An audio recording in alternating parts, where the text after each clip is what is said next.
projeto Pensar e Fazer Arte do GEP, Grupo de Estudo e Pesquisa em Interdisciplinaridade, e FAFICLA, Faculdade de Filosofia, Comunicação, Letras e Artes, tem a grata satisfação de receber hoje, nos estúdios da TV PUC, a superintendente do Teatro da Universidade Católica, o TUCA, Ana Salles Mariano.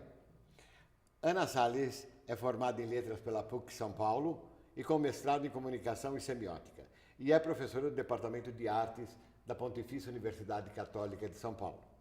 Em seu longo percurso, trabalhou com teoria literária, literatura brasileira e, muito especialmente, com oficinas de linguagem, teatro, que tem por objetivo a formação do público, procurando introduzir o aluno de letras na linguagem teatral. Atualmente é professora do programa de pós-graduação Lato Sensu em Crítica e Curadoria, no Núcleo de Gestão Cultural. Publicou inúmeras crônicas em revistas e jornais e organizou, com Maria Rosa Duarte, uma outra professora da PUC, a obra Recortes Machadianos, publicada pelas editoras EFUSP, USP e Unesp, já em segunda edição. Também tem publicações na área de vídeo e de cinema. Como estimuladora das artes, de modo geral, vem dedicando grande parte do seu tempo à gestão de cultura. Criou e administrou a Videoteca da Pontifícia Universidade Católica e o Espaço Cultural da Biblioteca da Universidade. E desde 2003 é superintendente do TUCA, Teatro da Universidade Católica de São Paulo. Considerando a importância histórica desse teatro, criou o projeto e coordenou o desenvolvimento da construção do Centro de Documentação e Memória do TUCA, que detém documentos importantes da história do teatro e da música dos últimos 45 anos. Atualmente trabalha na recuperação, digitalização e incorporação à Videoteca da Pontifícia Universidade Católica, do acervo da Associação Brasileira de Vídeo Popular, organização responsável pela distribuição de produções nacionais das décadas de 1980 e 1990. Ana, é um prazer tê-la aqui conosco para mais um programa Pensar e Fazer Arte. Muito obrigada pelo convite, o prazer é meu, antes de mais nada. E para que nós possamos começar o nosso bate-papo, Ana, você poderia nos falar um pouco mais sobre as oficinas de linguagem e teatro, que tem como principal objetivo introduzir o aluno de letras na linguagem teatral? Como é que funciona? Essas oficinas no curso de letras são muito interessantes, porque a cada semestre elas focam uma linguagem artística. Ora o teatro, ora o cinema, as artes plásticas, fazendo com que o aluno amplie seu repertório. Então, nos 6 meses que ele faz a disciplina, por exemplo, na oficina de teatro, além de ter a introdução do que é a linguagem teatral, de estudar um pouquinho sobre a história do teatro, ele também vai assistir peças e vai discutir com o professor, com os colegas. Isso faz com que o aluno descubra o teatro. Ótimo. É comum, nós recebemos alunos na faculdade que nunca foram ao teatro, nunca foram ao cinema. Nunca leram uma peça. Nunca, não, menos ainda. Mas como o cinema hoje está dentro de casa, as pessoas não têm a experiência de uma sala escura de cinema, que faz toda a diferença. Não é? Então, essas oficinas visam introduzir esses alunos para que eles sejam público das artes e para que, como futuros professores, também tenham um repertório nessas áreas. E também vocês estão preocupados em apresentar isso para o grande público, para pessoas interessadas? Essas oficinas não, elas fazem parte do currículo acadêmico mesmo da graduação. Né? Agora, o TUCA tem essa preocupação de formação de público. De fazer, além da peça estar em cartaz, de ter debates, de ter formas de introdução do público. Ótimo. Você já pensaram em ministrar essas oficinas isto é, tirá-las do nosso currículo, somente dedicado aos nossos alunos, e, por exemplo, oferecer essas oficinas para o público que esteja interessado, assim, de uma maneira, assim, por intermédio de um curso de extensão? Não se fez essa proposta ainda, mas não deixa de ser muito interessante. não é? Não é? Não seria uma boa? Porque... Ou mesmo oferecer essas disciplinas como optativas para outras áreas, para ter alunos de outros cursos fazendo essas oficinas nas Ou em letras, escolas não é? até, seria maravilhoso. É. Não seria? Seria. Levar para escolas esse, vamos dizer assim, esse contato com o teatro. Com a linguagem do E teatro, também, tudo. mais que isso, levar essa visão de que a arte é uma forma de conhecimento. Sim. Que é isso que faz também toda a diferença nesse modo de trabalhar, né? De entender a arte como uma forma de conhecimento. Bonito. Muitas atividades do Tuca, Ana, são oferecidas ao grande público. Você poderia falar um pouco dos cursos, oficinas, palestras, que você já deu um toque aí, não é? Bate-papos que são oferecidos pelo Tuca? Há muita coisa, não há? Ah, muita coisa. São vários programas que a gente tem que percorre o ano todo com esse objetivo. Então, por exemplo, nós temos um programa, além dos cursos que nós temos lá, nós temos um programa de dança, por exemplo, que acontece uma vez por mês. Há sempre um espetáculo de dança gratuito e durante o dia, à noite é o espetáculo, durante o dia há sempre uma oficina relativa àquele tipo de espetáculo que vai ser apresentado. Que beleza. Então, vêm os bailarinos, participam dessa oficina, daí tem a apresentação do balé à noite, da dança, não é o balé necessariamente, da dança, e depois tem um debate. Para esse debate sempre estão alguns críticos da área de dança. Então, os grupos que vêm também têm muito interesse porque vão assistir a uma crítica do seu próprio trabalho. Fizemos também uma outra coisa interessante, que é Free to Fall. Free to Fall. Free to Fall. Esse projeto é uma experiência realizada fora do Brasil e que dá muito certo, realizada na Inglaterra e que agora a gente fez aqui, já fez uma vez, que as pessoas apresentam seus projetos em processo, às vezes apenas no esboço do que vai ser. E aí é um grupo crítico que assiste e comenta.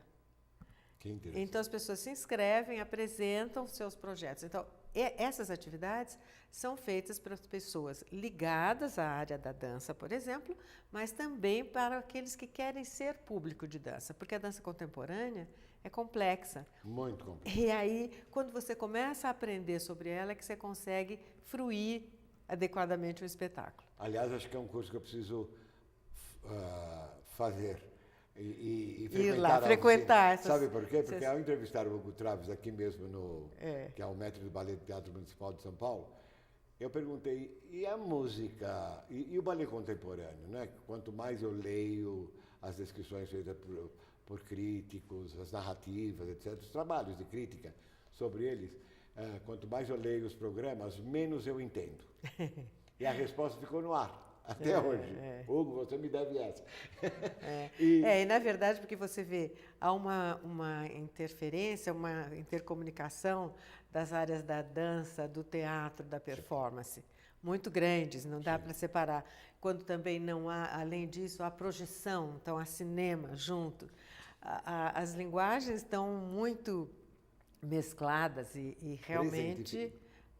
não é fácil. Presentes então, mesmo. Presentes. Na ópera, isso agora é... A ópera sempre foi isso, né? Sempre foi isso. Sempre foi essa junção de todas. O putting together, né? Putting together, pôr tudo junto, harmonicamente na construção de um todo. Né? Que eu acho que é a mais interdisciplinar de todas as manifestações artísticas. Ela engloba tudo. Né? Bom, eu sei que você é um apaixonado. Não só eu, como o Sérgio, que também já esteve aqui, o Sérgio Casói.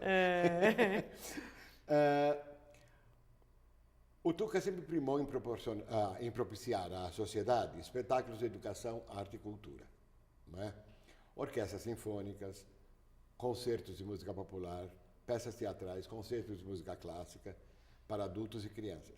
Também propicia um dos seus 3 espaços para eventos produzidos por seus professores, que são apresentados para a comunidade PUC e público em geral. Foco vestibular, projeto Pensar e Fazer Arte, aulas abertas do GEP. Como você organiza tudo isso?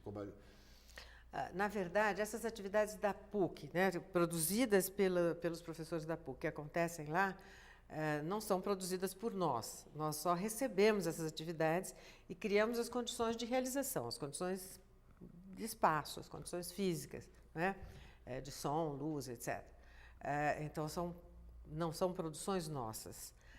Mas nós também temos algumas coisas que são produções nossas. Por exemplo, quando eu falei da dança aquela hora, mas a gente tem algumas parcerias importantes com a IMESP, que traz os meninos as apresentações dos jovens músicos, e aí é uma parceria que nós nos envolvemos bastante, e nós também temos os cursos de teatro, e ao final do semestre os alunos sempre têm uma apresentação, produzem uma peça, e aí apresentam essa peça, e daí tem toda a estrutura também que é dada. Então, algumas atividades são produções mesmo do Tuca, mas grande parte das nossas atividades são produções da universidade que nós viabilizamos espacialmente. E administrar isso não é fácil, né? Mas é um prazer. É sempre um prazer. É sempre um prazer.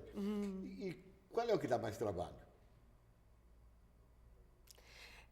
Sabe, o que dá mais trabalho é quando você recebe um evento, uma apresentação qualquer, sem uma produção adequada.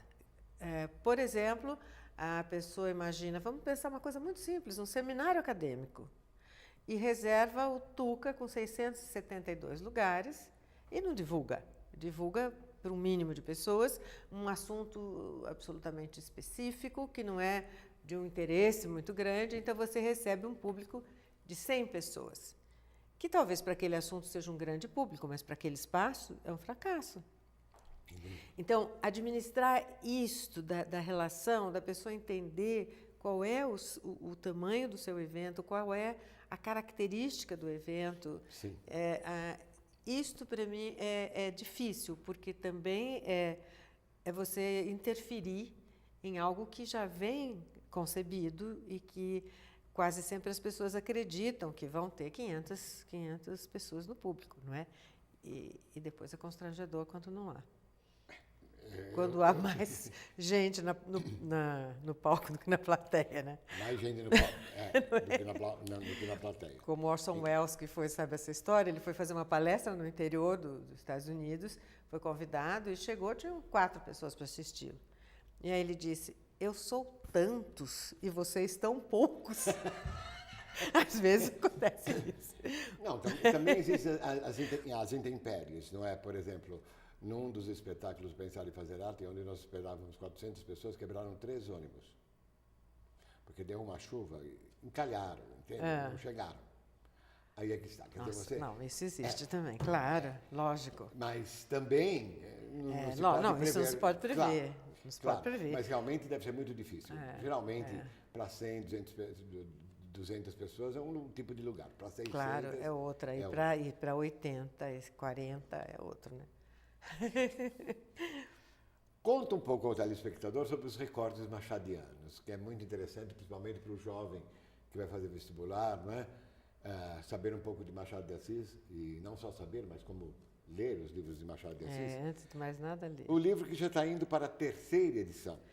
Qual foi o objetivo principal que a levou a escrevê-lo, juntamente com a nossa querida Maria Rosa Duarte? Eu e a Maria Rosa fizemos a organização desse livro. São textos de vários autores, pesquisadores da PUC, da Unesp, que são estudiosos de Machado, tinham diferentes abordagens, e a nossa intenção foi exatamente colocar essas diferentes abordagens. Então, tanto há estudos sobre as casas em Essa e Machado, por exemplo, feita pela Beatriz Berrini, como há um estudo de algumas partituras referentes a músicas citadas por Machado, como há um estudo das traduções de Machado para o francês. Então, são coisas diversas, não é? Estudos diversos, cada pesquisador dentro do foco que dá a obra de Machado, porque é de uma riqueza enorme, há pesquisas as mais diversas, não é? Então, esse livro visou trazer um pouco desses recortes possíveis. Num todo harmônico, Num todo... porque ele é muito harmonioso, é um livro muito... na verdade, são várias pesquisas que todas convergem, convergem para a isso. obra e aumentam a sua possibilidade de ter várias entender e leituras de ter várias leituras do Machado, né? Que maravilha, que maravilha. Que autor, né? Que autor. Que está 100 anos à frente ainda, né? Eu acho que é uma maravilha. E o que é o Centro de Documentação em Memória do Tuca? Você poderia explicar mais ou menos ao telespectador o que vem a ser esse Centro de Memória? Quando eu assumi a superintendência do Tuca, eu não fazia ideia de que o Tuca tivesse tanta documentação guardada, porque o Tuca teve um incêndio que destruiu tudo. Sim, não é? infelizmente. E eu imaginava que tivesse perdido tudo. E, na verdade, eu fui convidada, antes de ser convidada a ser superintendente, eu fui convidada a organizar uma exposição histórica que desse um pouco da visão do que foi o Tuca antes de começar a reforma. Então, nós entramos, eu fiquei 15 dias vendo o que o Tuca, os documentos que tinham lá, com 5 estudantes do curso de História e de Jornalismo. E esses 5 meninos, junto comigo, analisando, eles foram vendo aquela história ali, que eles não conheciam, e fomos selecionando, e a partir disso montamos uma exposição. Obviamente com xerox dos materiais, para não expor os próprios materiais, os próprios documentos, e fizemos uma exposição que usou todos os espaços do Tuca, até o subsolo, por exemplo, tinha uma passagem por baixo do palco muito escura. Ali nós pusemos todos os documentos da ditadura. No palco, o Pablo que tinha... bela metáfora que vocês Pois criaram. Tinha foco de luz só para ler os documentos. Nossa Você tinha Senhora. que abaixar e ler no escuro. Pusemos figurinos no palco. Foi uma exposição muito bonita, que durou 3 dias, porque a obra tinha que começar. Sim. Foi só assim, o Tuca vai fechar, vejam por que nós queremos reconstruí-lo, porque ele tem uma história. Foi esse o objetivo. Então, quando eu assumi a superintendência, a minha primeira coisa foi pensar, esses documentos precisam ter um destino, precisam ter um lugar correto para preservação. E começamos, então eu fiz um projeto para a Lei Rouanet, até que consegui verba, etc. Você sabe que isso tudo é demoradíssimo, mas hoje nós temos o espaço montado, nós não tínhamos uma sala muito grande, então a gente precisava mobiliário adequado para poder caber tudo, fazer a limpeza, são 150 mil documentos, limpar um a um, tirar todos os metais, os durex, etc. Não é? E enquanto esse processo de catalogação já estava sendo feito, nós conseguimos com a imprensa oficial uma parceria, e a imprensa oficial digitalizou a parte mais significativa. Que maravilha. Então, aproximadamente 35 mil documentos foram digitalizados pela imprensa oficial. Então, 35 mil. Isso estará disponibilizado pela internet logo, porque agora é a outra parte, né? Você colocar isto dentro de um software que viabilize o acesso, etc. Sim. Que também é uma coisa muito trabalhosa. É 1 a 1, né? É 1 a 1. É 1 a 1. Então, nós estamos nesse processo. Eu trabalho com uma funcionária apenas, que é especialista em documentação, e 2 estagiários, que são os responsáveis por isso. Durante a implantação, nós tivemos o apoio do CEDIC, que é um centro de documentação importante, e também de uma pesquisadora de fora, que já havia trabalhado com outros arquivos teatrais, então ela veio para nos dar algumas ideias. Mas isso já está assim, montado, em pleno funcionamento. Se Deus quiser, o ano que vem já vai estar para consulta à distância. Consulta direta já existe, somos muito procurados, inclusive, por jornalistas, por pesquisadores. E há coisas muito importantes. Inclusive escolas procuram.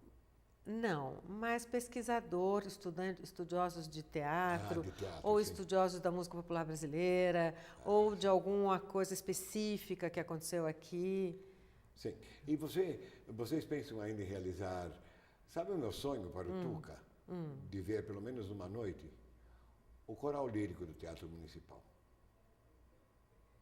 cantando vários coros de ópera.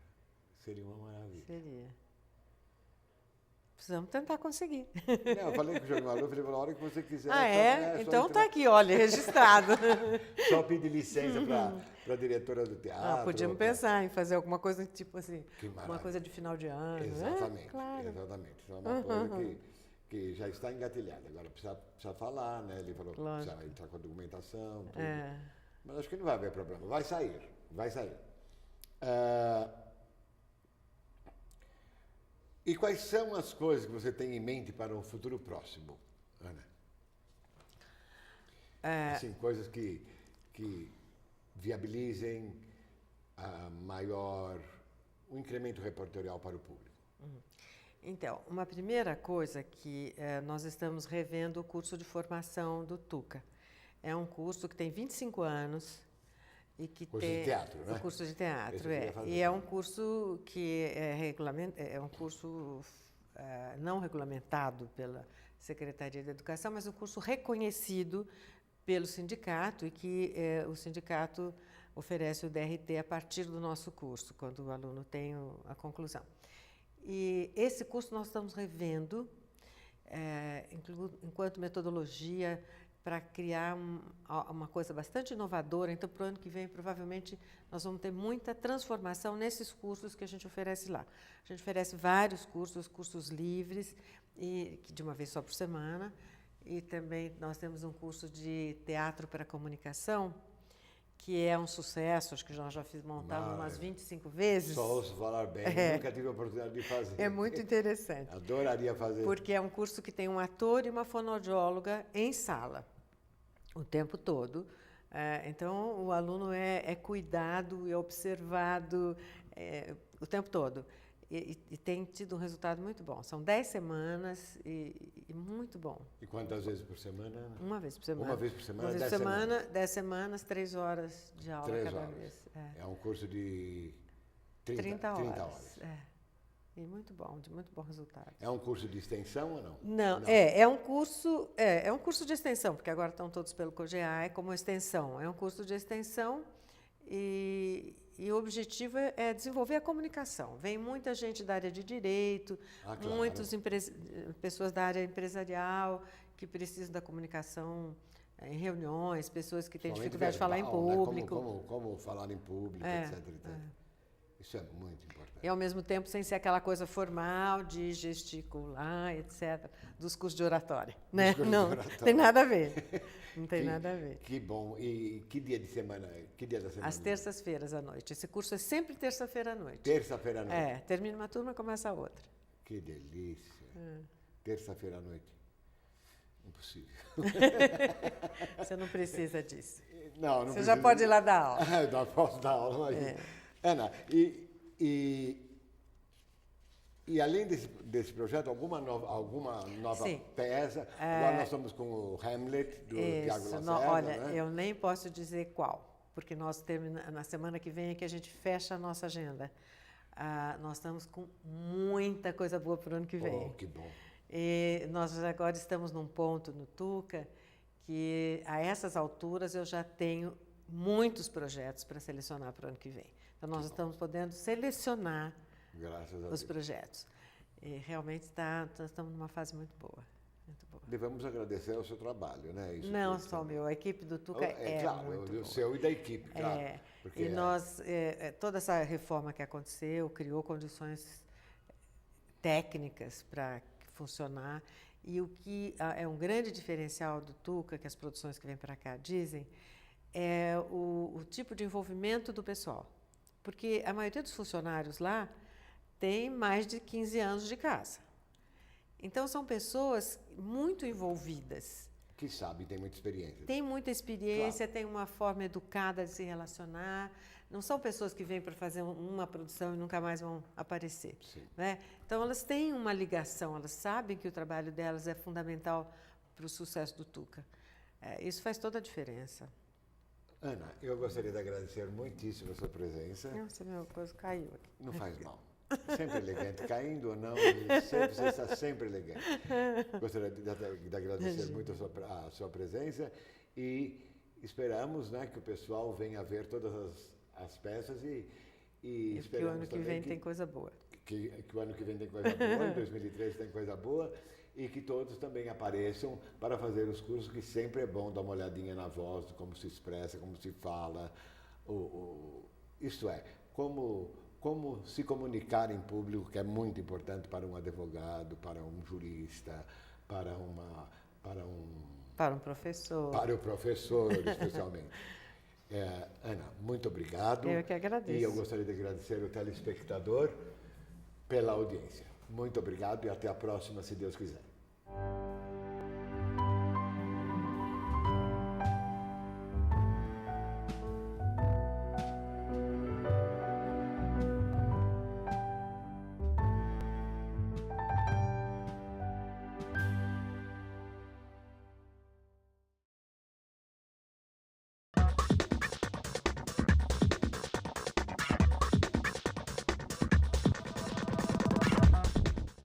Certamente você já ouviu falar sobre as dietas da moda.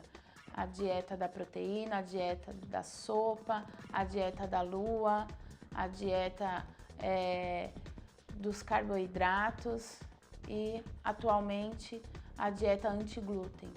A dieta anti-glúten, ela prega que você restrinja a ingestão do glúten, que é uma proteína presente nos cereais, né? E aí você fica proibido de comer alimentos que contenham glúten, como pães, massas e cereais que contenham ou aveia, ou trigo, ou centeio. Atualmente, a maioria dos alimentos e preparações tem algum desses cereais.